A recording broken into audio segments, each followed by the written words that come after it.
Mongoose Jake here with what's actually my second go around on this replay. It looks like YouTube decided to destroy my audio file, and somehow it also messed up in the uploading process my actual video file. I don't know how that's possible, but first time around the audio distorted at the 10-minute mark and it was unfixable on the file.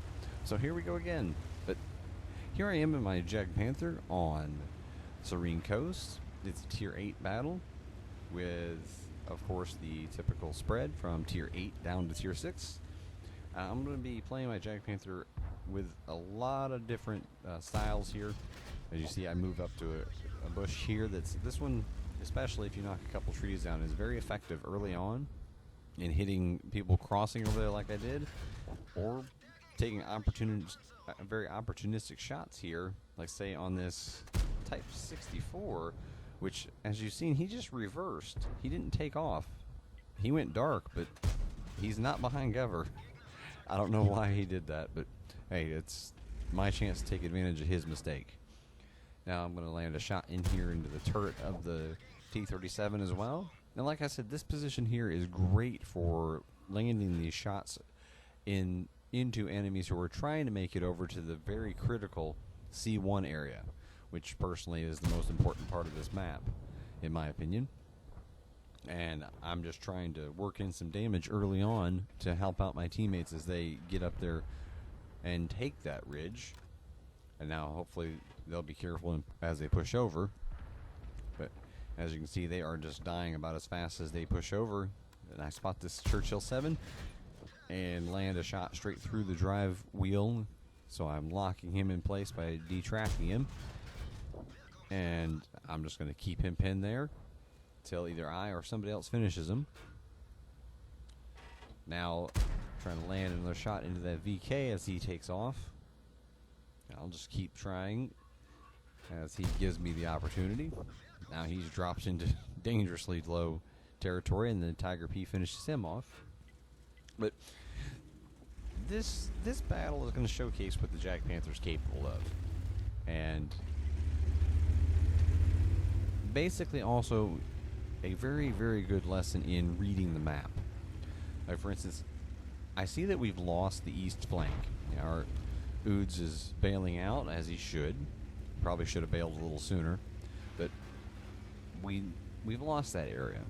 And while there is a Cromwell B over here, this guy, I do believe 100% either is a very, very timid player or he's a bot. Now, I'm stopping here to type in chat to advise the two artilleries that we've got to move, because at this point they need to move over to about A3 or A4, A5, that area. Because I'm going to try to take up position here. Really, I'd like to be in that bush where the M44 is. He needs to get out of here. But I'm going to get in some cover here because I need to be ready to meet those enemies as they push up. And I already know we got a T-28 prototype, Panther, and the captured King Tiger. So I load in the premium expecting to either see that captured King Tiger or the T-28 prototype.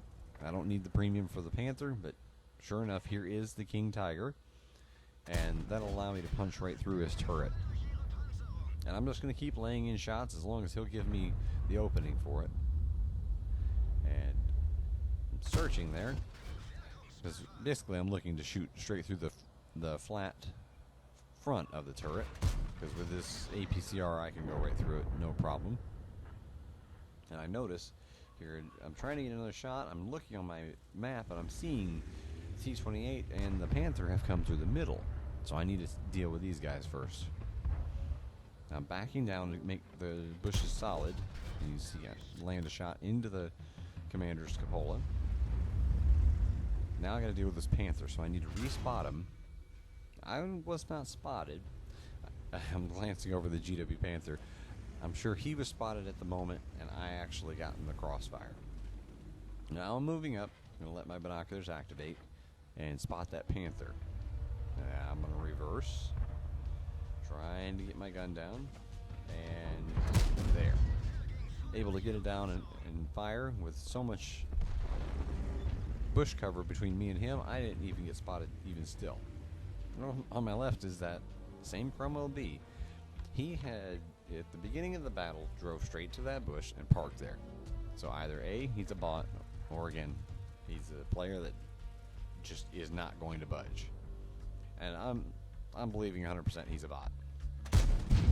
But I finally got the finishing shot on the King Tiger, which opens up our base a bit. At this point right now, we've got the enemy has an unspotted AT-7. He was spotted last at the very back of his base, but he hasn't been spotted for a long time. So now he could be moving up. Now Striv S1, he could also be anywhere at this point, as mobile as that thing is. Then to artillery. Now, I'm basically looking at it as being me, the artillery, and the T-78. Which,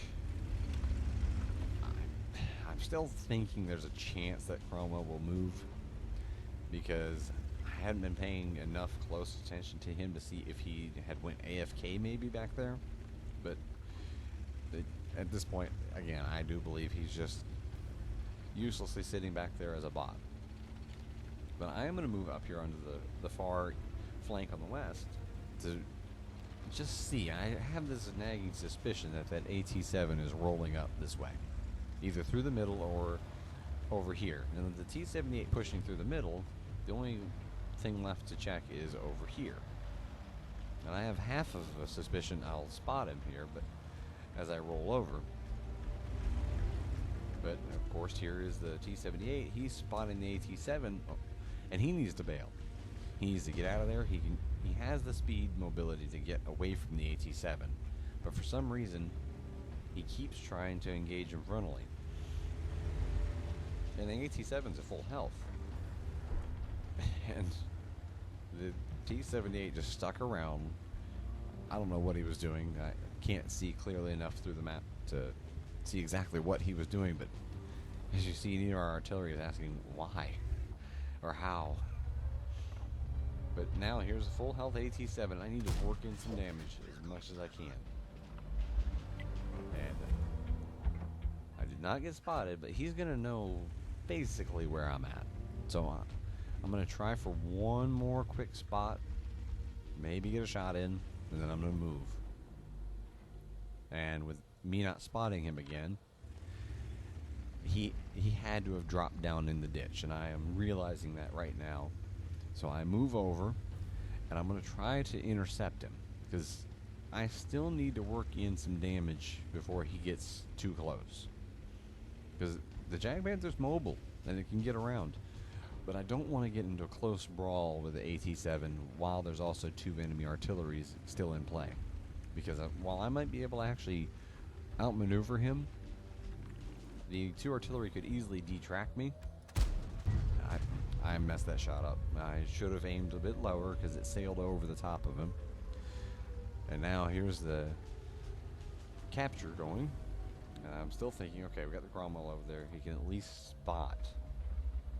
At this point, I'm not sure whether it's going to be one of the artillery, but it's most likely the Striv S1. But I'm still knowing I need to work in some damage on this guy. And I see him slowly crawling up. I even saved my last two premiums, so I nail him one more time. And I'm going to get spotted, so I'm already reversing, and I'm going to be bailing and getting out of here. And finally, the Cromwell B actually spots the S1. And our artillery, you can see he's been very proactive throughout the battle. And when the AT-7 got spotted over there, he moved. And he reset the base here, thankfully, which is going to give me more than enough time to get back over here to help deal with this guy. And I'm just going to basically go full speed. Somehow here, coming up, the S1 does manage to spot me. And I was a little surprised by that because I was below his line of sight. But it is what it is. I'm auto-aiming onto him. That shot didn't have much of a chance of hitting, but he seems to be really zoning in on the Cromwell B. And this is the only thing right here, where the Cromwell B actually went to circle him. That's the only thing that made me think that maybe he was not a bot. But Still, my point right now is that I know the AT-7's far over there in the west. He's way out of position. I am fast enough to go ahead and capture. And that's what I'm thinking right now. I'm thinking there's 2 artillery. I have a Chromo B that, as you see on the map, he went straight back to that same bush. So I don't know if there are bot programs that can do that, but I know I can't count on them. And on the way to their base, I spot the S1, or the S51. And I figured he's going to land one huge hit into me, but I can handle that.